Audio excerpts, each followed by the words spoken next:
Go. Welcome, everybody, to the Chinchilla Pickin' Podcast. It is July the 9th, 2023 at 3:58 p.m. As always, we hope to be entertaining, educational, and uplifting because we want everyone to make money. My name is David Underwood, and I am joined today by the one and only Brandon Beaver. Brandon, what is new with you, man? I'm fired up for today's show already after already talking to you about it. I'm pretty jazzed too. So, I mean, all right. So, for those of you, if this is your first time listening, well, thank you. But most of our listeners are returning listeners. Brandon and I, we get together 5 to 10 minutes before the show, and we tell each other what we're going to talk about. We actually don't discuss it.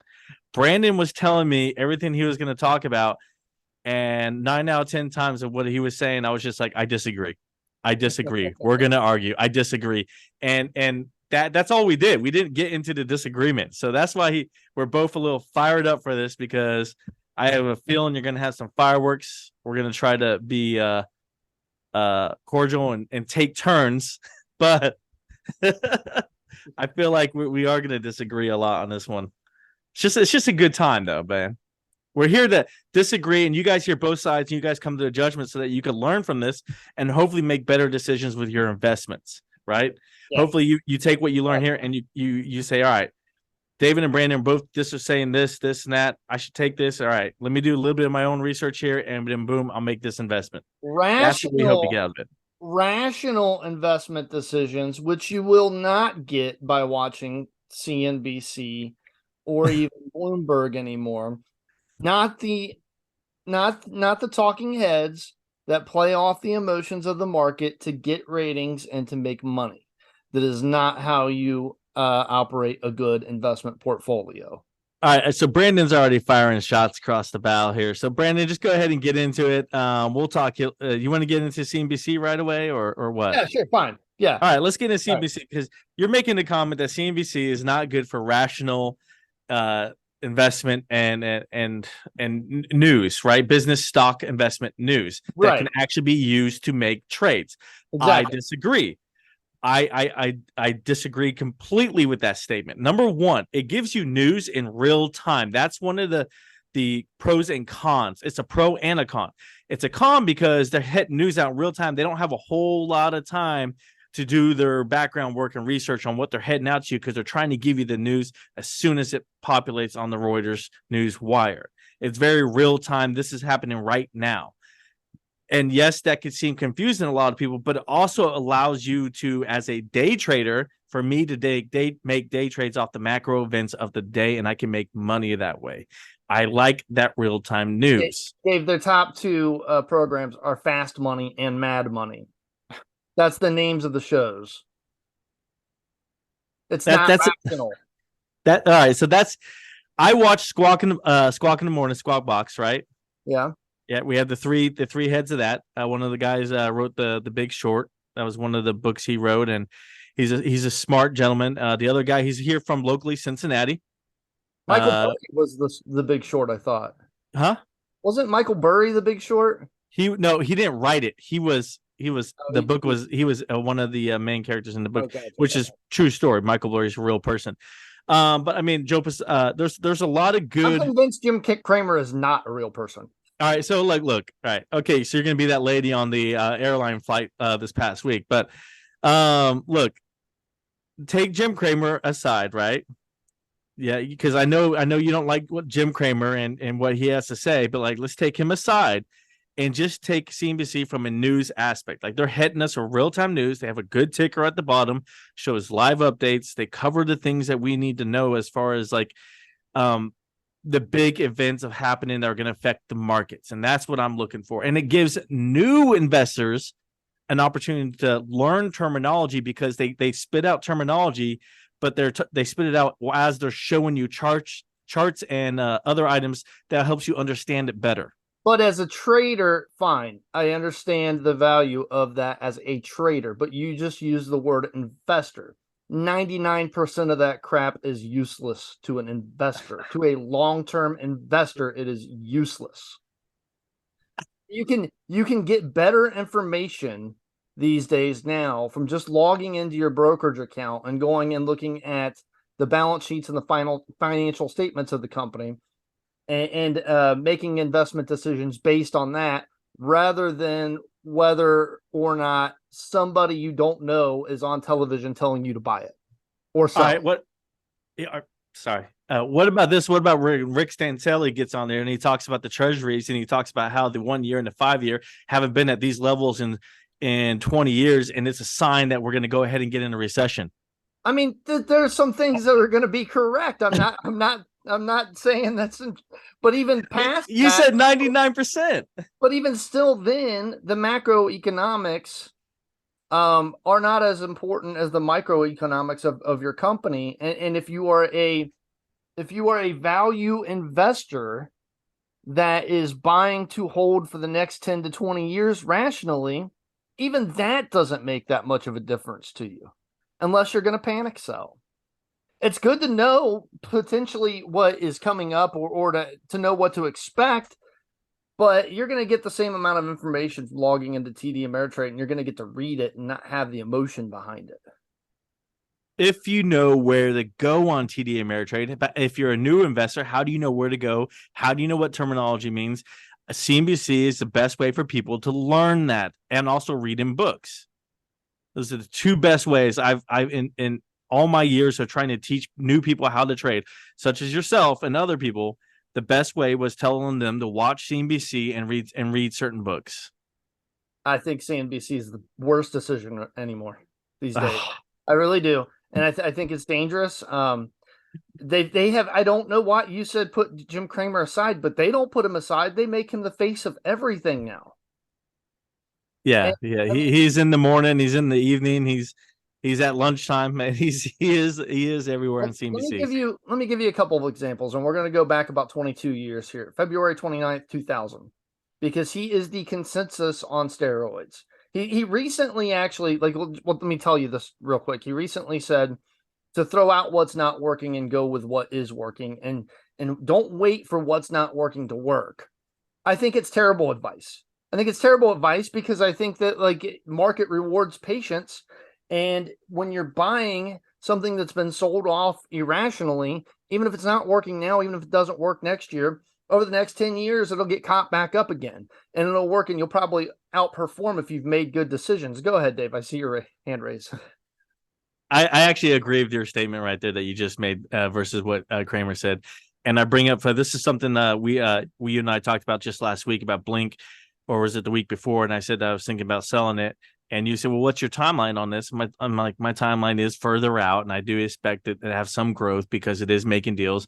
So after I made that comment that I was looking at that, Blink did ink some deals, and then they started moving higher because now they are inking deals. And so you are correct in that, patience pays off if you did your research and you made good decisions.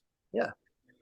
So February 29th, 2000, Jim Cramer says you have to throw out all of the matrices and formulas and texts that existed before the web. You have to throw them away because they don't make money for you anymore. That is all that matters. We don't use price to earnings multiples anymore. If we talk about price to book, we have already gone astray. If we use any of what Graham and Dodd teach us, then we would not have a dime under management. That he was talking about Benjamin Graham and David Dodd. These are the two people that informed and made Warren Buffett what he is today. Now, just weeks after that statement, the dot-com bubble collapsed, and everybody that had been ignoring Graham and Dodd for years went under. Lost a lot of money. October 31st, 2007, you should be buying things and accept that they are overvalued, but accept that they're going to keep going higher. I know that sounds irresponsible, but that's how you make money. Right now, up is down, left is right, peace is war. That was Jim in October 31st, 2007, right before the housing crash. It might sound like I'm nitpicking here, and I might be, Dave. Do you think I'm nitpicking? I was just about to raise my hand. Yes.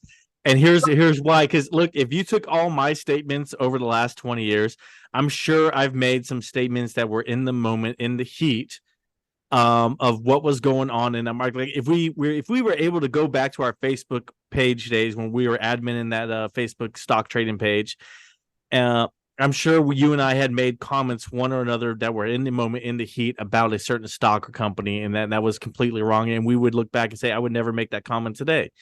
And that's part of growth and learning. You're not always going to have the right comment at the right time, and involves to stocks and business. Okay, but he's not learning though. So let me read off this tweet real quick because this is a recent tweet from Jim Cramer, talking about the inverse Cramer ETF that was put out, to bet against the things that he comes out for, and so on. He said, as always, I welcome people betting against me. I've done this for 42 years. Those who know me know that you would have been betting against Apple at $5, Google since inception, Meta at $18, Amazon at $10, Nvidia at $25, AMD at $5. I welcome all comers. Here's the problem, Dave.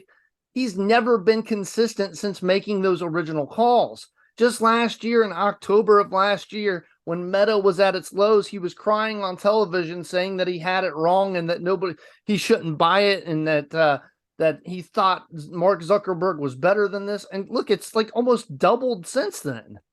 Okay, let me give you some examples of Nvidia here real quick. All right, so here in 2022, this is about October of 2022, is trading at $300. Jim Cramer says he is not ready to take profits in Nvidia yet. Sees stock at $10 trillion one day. Great. September of 2022. I'm sorry, this was October of 2021. But anyways, September of 2022, we're trading down near $100. Jim Cramer says he's shorting Nvidia. It's a loser. That was near its lows. Now that we're trading back up to close to $400, he says he did not name his dog Nvidia for nothing.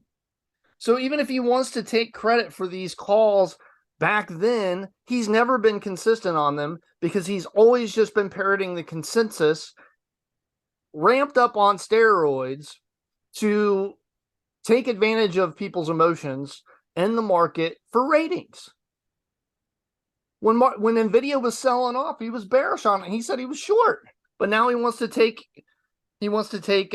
responsibility for saying that he said to buy it at 25. Does that matter if you were going to sell it at 100 and then buy it again at 125 and then sell it at 150?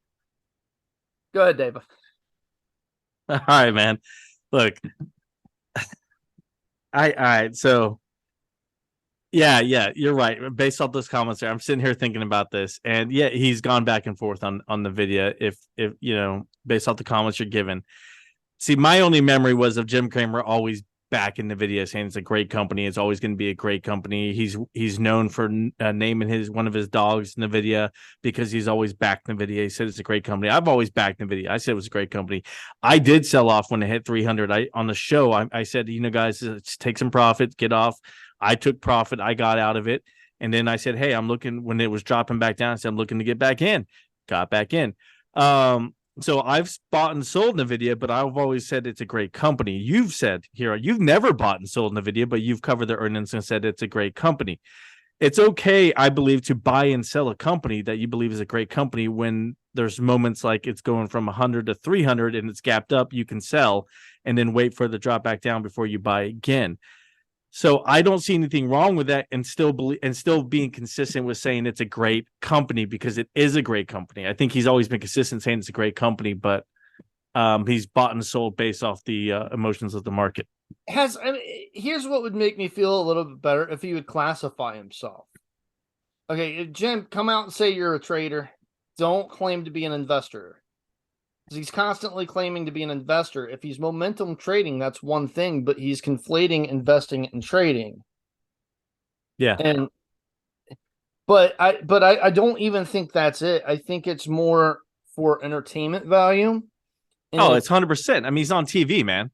Yeah, so more for entertainment value than it is to actually really truly help people. He does say things from time to time that I agree with. I came up across an article today. Because like I said, I don't watch CNBC anymore, but I came up across an article today looking at this that he's pro Disney. I'm not somebody that's going to go out and buy the inverse Cramer ETF. I think that's a goofy thing to do too. I don't think that's the right way of looking at it. I just think that When you're watching these people, take them with a grain of salt. Do your own investment, your own research. That comes first before anything. Have the conviction to believe in yourself and what you are thinking rather than to have your emotions swayed by what you're watching on television. 100% agree. Yes, you can't have emotions. You got to be what I call it is you got to be disciplined. You got to be disciplined and be able to withstand when it dips down and hold through it so it goes back up. I know I'm working with a number of new investors right now, and I talked about this one person that puts $20 a paycheck away into their stock account, and they're slowly buying. Right now, they're buying Google, but once they get up enough, they're going to be moving out to other companies. But they wanted to get in one. I have another person, a new investor. This gentleman does 10% of his paycheck into a stock account, and he's been buying up Nike. That was another one he wants to buy for long-term vision. I didn't know if I was really back in Nike, but he did his research and he came back and said, based off my research, is what I'm seeing. I'm like, hey, you did your research, man. I give you credit. So as the thing that I'm preaching to these two individuals as they're slowly building their position is don't worry about downturns if you're investing, which they are. Right. Like you said, Brandon, if you're investing, you ride the downturns. That's just an opportunity to buy more on the cheap. It's what it is. That's how you have to look at it. You're there for the long term, long vision.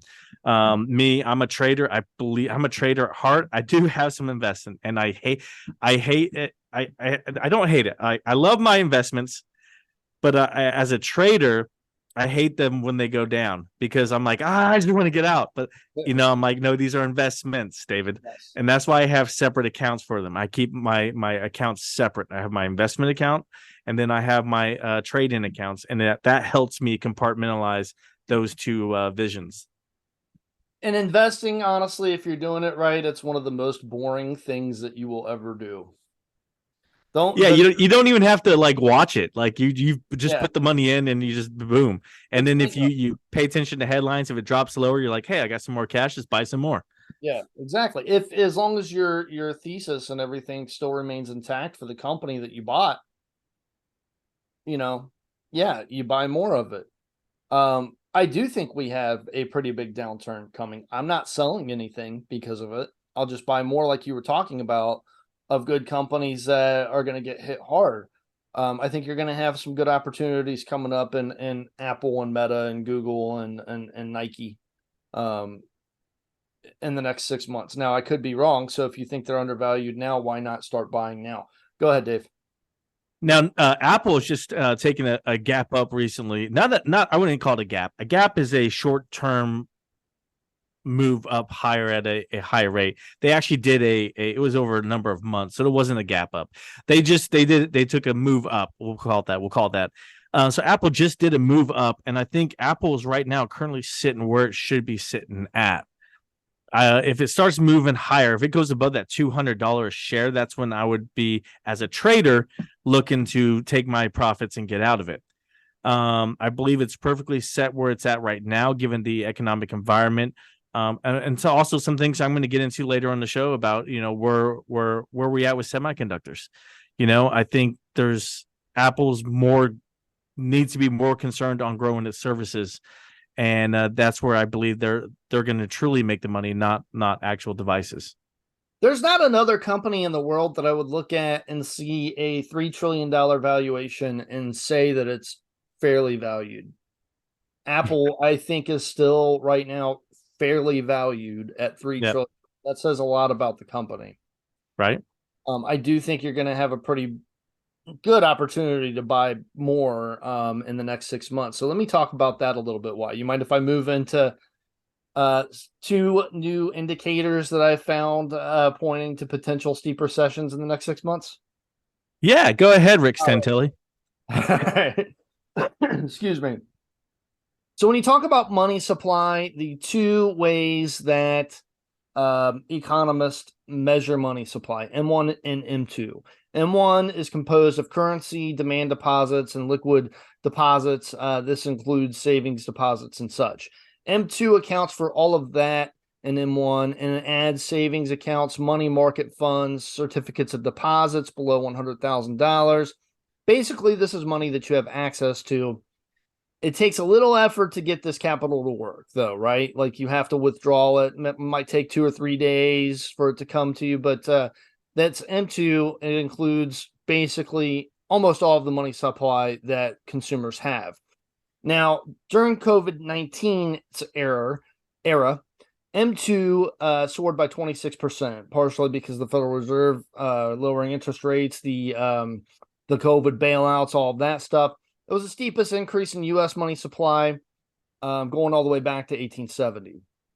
Now, following this peak of M2 money supply, $21.7 trillion in July of 2022, M2 has fallen to 20.81 trillion as of May 2023. Now, we can look at data going back to 1870 thanks to Reventure Consulting and their CEO, Nick Gurley. And when you go back, looking back to 1870, every single time that we have fallen at least 2%, we have had a depression, not a recession, a depression. We're now in the fifth time. So granted, you have to go back pretty far for this to see this happen. But so we were in the 1870s, 1893, 1921, and then the Great Depression. Those were the other 4 times that a drop this steep has happened. Now, a lot of people look at this and say, well, we had such a great increase in M2. Doesn't it make sense that we're pulling back a little bit? Yes, but the worrisome part of that is that we injected so much money into the economy that we incentivized malinvestment to great extents back in 2020 and 2021 with the COVID investments, or not investments, but the bailouts and such. That now that we're pulling it all back, all of these malinvestments are going to be basically shown for what they are, and that's worthless.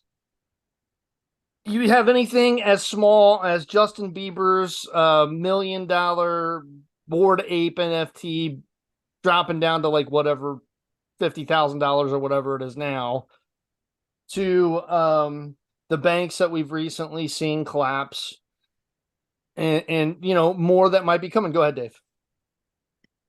All right, so yeah, and that's what I wanted to talk about is like, where did this money go? Because based on the definition you gave, because I never heard M1, M2, and I've been doing this for almost 20 years now.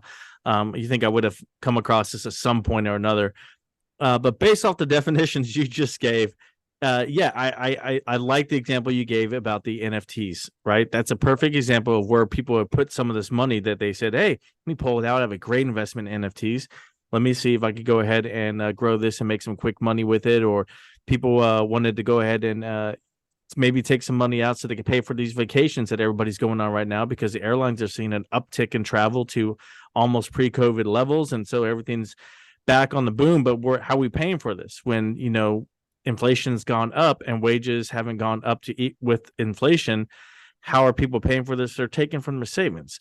Yeah. So it's not always, if it's people taking from their savings to pay for vacations, they feel comfortable they have enough left if they're doing that, is what I look at it. Or if they're taking from their savings to go ahead and invest in NFT, those people may not have enough left because they're making quick decisions on trying to make quick money. Why do you need to make quick money? If you're doing just fine, you don't need to make quick money. You know what I mean? And so I look at that, and I think those people are the ones who are causing it to really drop down. And that's just off the top of my head here. I haven't really looked at this, but I don't know how to take that. I don't know how to take that, Brandon. I mean, man, maybe it's a sign. Maybe it's not a sign. Maybe it's just a sign of the times that now in 2023, people are wanting to move their money around so fast for experiences and for these new things that they're not concerned about saving for retirement anymore. I mean, and history doesn't always repeat itself in economics. We always get thrown curveballs, but it's just another indicator to show that there's possibly another downturn coming. And I'm not telling anybody to sell off any of their good investments. What I'm telling people this for is to make sure that everybody understands the possibility of what could happen in the next 6 months to a year. Because if you expect it, it makes it a little bit easier to stomach if it does happen. If we do have a very steep recession, and stocks decline 20 to 50%, which is actually pretty common occurrence over the years. 10% is really common. 10% happens about once every 2 years. And it sucks that it happens, but you can take advantage of it and over the long term actually make you more money anyways. Dave, before I answer your question here, before I get to you, I just want to say one more thing. One of the biggest lessons that we should all take away from this is that more money in the economy does not equal more wealth, right? We've all paid it back in higher inflation. And I swear to you, I will break my TV if a politician comes on in 2024 and says that a universal basic income is a good idea again. Go ahead. All right, first of all, we're not going to get political, Brandon. That's this all is I'm a going stock with and it. investment show. Let's keep it a stock and investments. But But second of all, that has something to do with it, though. Like if you've got that universal, let me just pull it back a little bit. You're looking at the COVID bailouts. It didn't make any of us richer.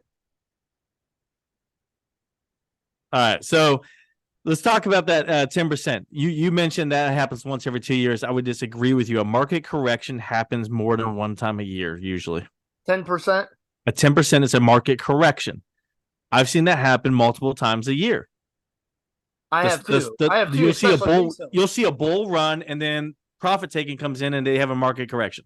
I mean, the data that I saw said on average 1.88 times every 2 years. So yeah, Well, it's about once a year. You're right. You're right. Nowadays, you also have computers trading, right? So when the computer sense a significant trend in a stock or in stocks as a whole that people are sell, the computers take over and they start selling, and now you have all the sell tidal wave coming at you, and that's the problem with having computer trading. I love it though. I mean, because if you want to come back and scoop up those pennies that are going to turn into dollars, I mean, the computers they're not perfect either.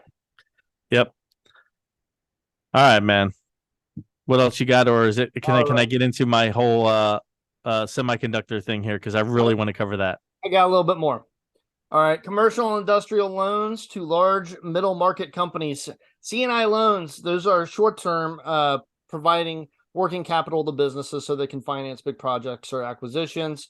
There's been, some volatility over the past 50 years. When you're looking at commercial bank credit, dipping a few tenths of a percent or so on. There's only 4 occurrences where commercial lending declined by 1.5% or more.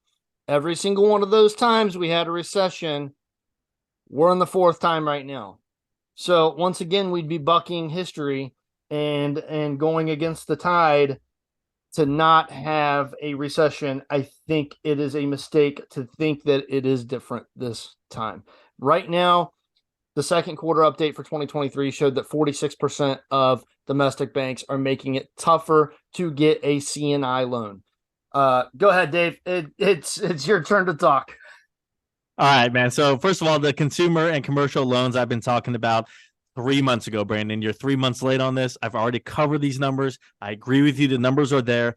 I agree with you. They're tightening on loans. I agree with you that there are less businesses going in there and investing in infrastructure. We talked about the retailers coming on their earnings call saying they're not investing in infrastructure. They're pulling back certain projects. They're putting on other projects on hold. We've already talked about this, but companies are doing this preemptively thinking that there's going to be a downturn. So it's already been talked about. And it's already priced in a lot of places, I believe. That's what I think being 3 months late is the problem, is it's already priced in. So, I mean, what do you think, Brandon? Do you disagree with me? Did you don't believe it's not priced in? No, I don't, because I think that the market's been largely ignoring all these warning signs since about January, with the NASDAQ being up year to date 31%. S&P's, I think, like 10 or 11%. Dow not doing as well because the banks haven't been participating in this rally, and rightfully so. But I think that's another warning sign that we're seeing, that nobody wants to touch the banks. All right, so here's my question, man. So if the Fed's seeing all the same things they're seeing, you're seeing, right? These are we assume smart individuals that are in the Fed, and they're also seeing the fact that you have a hot jobs market that cannot cool down to save a life. Why are they raising rates if the only positive here is the only positive for saying that the economy is doing well is the jobs number then why are they raising rates? If they feel like what they're doing is working, then why raise rates? Because they don't want a country full of broke millionaires. That's my answer. I mean, honestly, like once inflation gets as hot as it was, and it still kind of is, it's really, really, really hard to bring down without causing a recession. And if you don't bring it down, then the long-term damage to the economy just continues and continues and continues. And there's nothing that you can do about it. It just the cost of living continues to soar, and nobody wants that to happen. They want to fix for it. They want to fix for the long term. And if there's damage in the short term, then that's just a side effect. But what you're saying is that the damage is already there, and we're seeing numbers and proof of it. So I'm saying that, hey, the damage is not there. We've already priced in a lot of these other issues. We've already dealt with it, and we just are still booming along on a strong economy, and that's why the Fed is raising rates, because the economy is still strong, and I don't see the downturn. I'm still that 60% bull, 40% bear when it comes to this inflation fight. I still believe we're going to come out of it in a soft landing. I think we'll see more. I think we'll see more damage. I hope you're right. I'm not going to be angry about you disagreeing with me on this, because it's better for all of us if there's not a recession. Yeah, because if you're a long-term investor like you make money either way. So yeah, you're not concerned. Not so much. But all right, so I am in the fact that I don't want people to lose their jobs. I don't want to lose my job. I mean, what happens if I lose my job and then exhaust my savings and have to sell my investments at lows? That would be awful. I don't want that to happen. Right. Yeah, no one wants that. And that's what a lot of people were forced to do in 2008. All right, so let's move on to the topic I want to cover, and it has to do with headlines. Surprise, surprise, David's talking about headlines here again, right? That seems to be all I go over here are these headlines.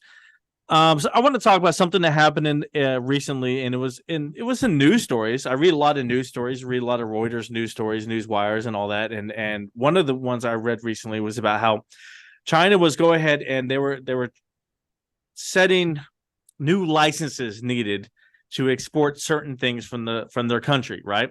They're saying if you're a business and you've been exporting this mineral, this material, we now you have to approve. We have to apply for a new license, and we have to approve you, and we have to approve how much you get to ship out.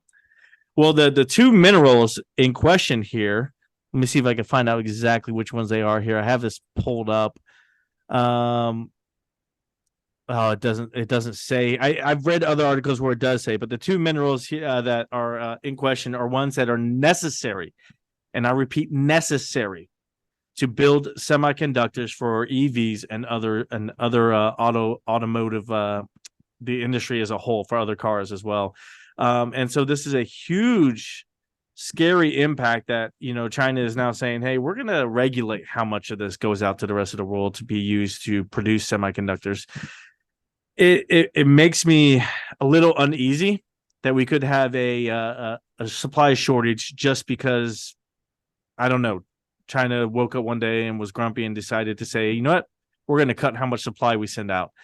And it could be something that simple that causes a worldwide supply shortage. I'm not going to get into the rest of the article just yet. I just want your thoughts, Brandon, on just that little bit of information I just gave you. They've got a lot of power over us when it comes to the semiconductors. They've already threatened a bunch of this as well. 67% of our semiconductors coming out of Taiwan, but Taiwan imports a lot of the raw materials to make those semiconductors from China. A lot of the sand and silicon and stuff like that comes out of China, and it's just another threat in a long list of threats that China has made. And this is one of the things that I do agree with when it comes to politicians, at least getting the CHIPS Act. I think the CHIPS Act is a national security concern almost. I don't like the amount of money that it's being spent on, and I don't want to get too political on it at all, but we really need the semiconductors here in the United States, or at least away from China's control. Right. So this is a geopolitical event that actually has immediate real term effects on stocks and companies. Right. Yeah. So here I'm going to read some of this article, and in it we're going to quote a Jean-Dominique Senard, He is the Renault chairman, so he's the CEO of Renault, the EV automaker out of course, France. But here's the two metals that we're talking about here. The two metals. It's gallium and germanium, right? Gallium and germanium. Those are used in semiconductors and EVs. So what he's talking about here, and this is Sinard's words, nothing else. He says, when I talk about a Chinese storm, I'm talking about the strong pressure today really related to Chinese electric vehicle imports into Europe. He is worried. He goes on in this article here, and this is, you can find this on the Reuters Newswire. It came out yesterday, but on 7/8. He goes in and talks about how he's worried that China's going to go ahead and cut the export of these two metals to the rest of the world so that they can export their EVs, and thus competition is very much stalled, and their Chinese companies can take the foothold and lead the way there. My only thing against what he's saying is, and this is where I disagree with Sinard, is I see Tesla moving in to China very easily, even more, and building plants there, and Tesla moving into France very easily and building plants there. I believe this is actually a sign that the Renault company is not in good footing, and he's looking for a scapegoat. It's a good scapegoat, and it actually has some logic and reasoning behind it, but I think it is still just a scapegoat for the company, and I would question them on their next earnings call. I agree. Right. So I get all that from reading these articles, and I present that to you, to all of our listeners here today, that this is why I read all these articles. So I could put this article over here that I read, and this article over here, and this article over here, and I could put 2 and 2 together and get 4 and say, hey, there might be some issue here with this company. Like, I read another 2 articles today about Boeing problems. A Boeing plane caught fire, Dreamliner caught fire in New Jersey, Newark Airport. Yet again, Boeing is continuing to have problems with the airplanes. But the problem is, when you have 2 major airline builders, you have Airbus and Boeing, and that's it. Unfortunately. But yeah, that's one of the reasons I read headlines. I want to end. I covered the China issue, guys. Please watch that. Because if China does start restricting those 2 metals, that is going to have some ripple effects throughout the countries and EVs and competition. So that is definitely something to keep an eye on if you see news headlines about that. This next one I'm going to talk about, Brandon. This probably only going to take a minute or 2 of our time here, but I want to talk about it. Headline reads, Wall Street week ahead as earnings loom, investors weigh recession resilience. That's going against what you just said, Brandon. Yeah, but it will until it doesn't. All right. Well, let's read some of the snippets from this article, right? Okay. Let me do that. All right. So the S&P's gained nearly 15% year to date. That's mainly driven by a handful of mega cap growth and technology names. Other sectors have lagged, such as S&P 500 healthcare, which is down 4.7%. So healthcare down. Financial sector down 2%. Energy is nearly down 9%. So there are sectors of the economy and the stock market that are down. The thing that goes against what you were saying is that a lot of people probably were invested heavily in these areas, and they're losing money, maybe in their 401ks or other funds such as the M2s, and they're losing money because they were invested in these areas. But those who were invested in the ones that are rising up, the big mega caps such as NVIDIA, that's had a great year run so far, the Apple that is moving up on this year so far, the other companies that are moving up on this year so far have made up for that difference, and that's what's pushed the S&P 500 over. The AI boom, if you will, stock market boom. I don't know if we actually are making the billions of dollars to justify the boom in the stock price yet off AI, but the boom in the stock prices happened, and that's what's caused it to go up, Brandon. And that's why I think that is priced in. Go ahead, rebuttal. I get your point. I get your point on this. The overall market, though, it is not priced in. Then, because if we're only being led higher by AI and by the beaten down tech stacks of yesteryear, and that's what's leading us higher, then I wouldn't be buying SPY at this point in time and expecting to make any money off the next year off of it. But we should take some time and pat ourselves on the back because October of last year, what were we doing? This is like literally the tech sector that was beaten down so badly last year was like the majority of our buys that we were calling on the show. Yeah, So and we even called the October low. So yeah. So well, you called October low. I still think we're gonna retest it, but we'll see. Um, so far you've been right on that. all right. So I want to get in a couple more snippets of this article here, right? No, another line here is, and I read this to you pre-show, but I asked you not to respond to it pre-show. Goldman Sachs cutting the chance of recession within the next 12 months to 25% from 35%. And the Commerce Department, meanwhile, increased its estimate for first quarter GDP growth to 2% annualized from its initial 1.3% annualized rate. What do you think about those revisions on estimates? I would like to know the reasoning for it, but it does seem like to me every time the stock market starts to go higher and starts to rebound again, everybody gets super bullish and then a little bit more greedy than what they should be. I mean, that's fair enough. That's fair enough. But I mean, I gave you time to present your facts and figures. Let me read some more.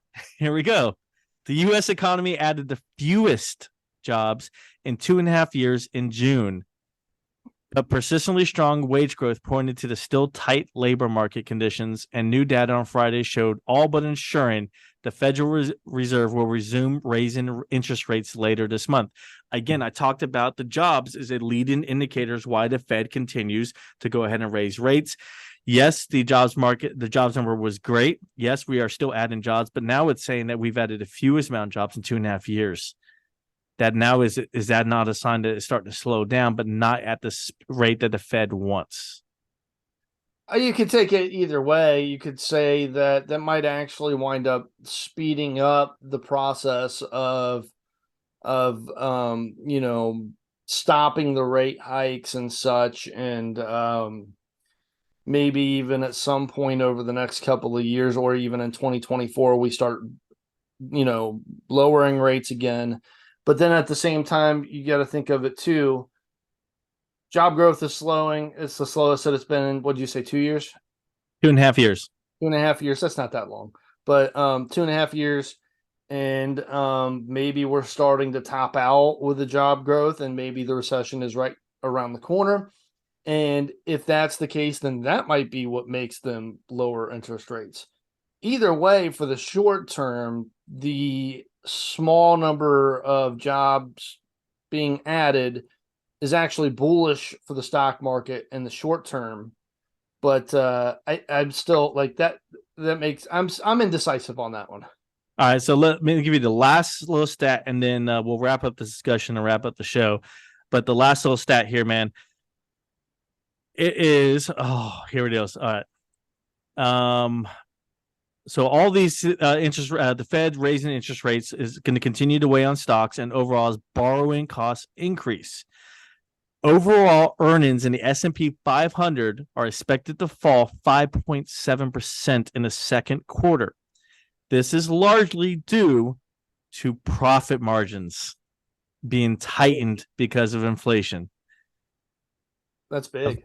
5.7% drop in earnings coming up for the second half of this year is what they're expecting. That's the expected. For profit, I'm surprised that the profit margins aren't actually starting to increase just a little bit. I mean, Levi Strauss just reported earnings, and their quarterly revenue was down 9% year over year, but their profit margins increased because oil has stopped increasing in price. We've come back down a little bit on transportation costs, and raw materials have started to be a little bit easier as far as costs go as well. And the increase in costs on those is, it's not going as crazy as it was. So I'm surprised by that. Yeah, I'm surprised. I'm surprised that it's still, we're seeing tightening of profit margins there for sure.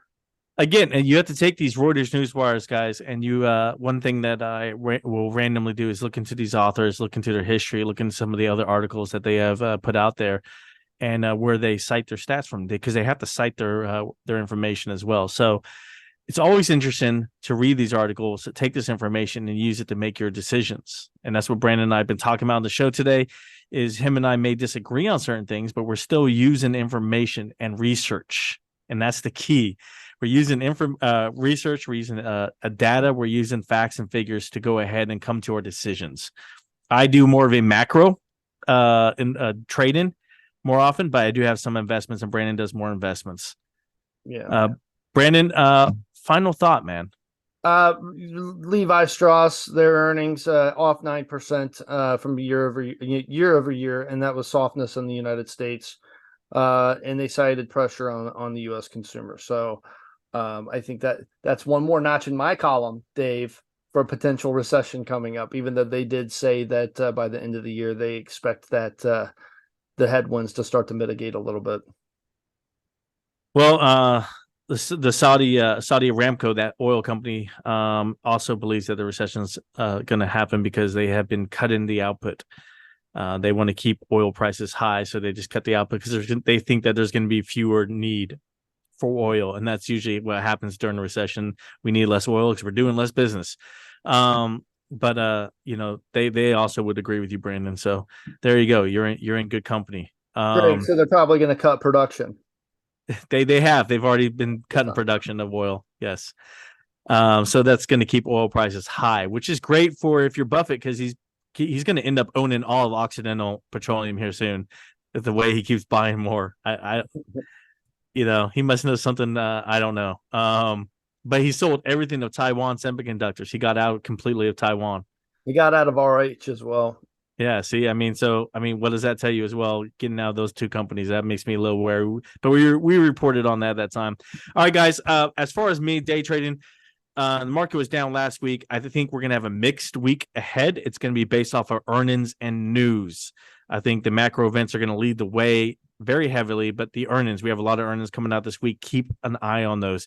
A couple things that I look for with a day of earnings, if it's a company I've been watching and I haven't bought or sold before the day of the earnings, if it's reporting after the bell, or if it's usually up that day all day long soaring, it's usually bad earnings and it drops. If it's down, exactly. It's always inversely. Seems like it's always inverse. If it's flat, it can go either way. If it's flat, it can go either way. So it's always something to watch. Keep an eye out. But earnings are always a good play. That's how most investors start day trading, is via the earnings. But most people will sell the news. So they've already bought ahead of time and they're selling the news. And that's where you hear that saying from, is the smart people sell the news and the not so smart people are buying off the news. Yeah, so when I used to buy and sell options, when I was trading options years ago, what I would do is I would, if a company was reporting after the bell, I would go back like the past week or two, and I would look and see, all right, all the articles here on this company for earnings are negative. It's been down like 4 or 5% in the past week.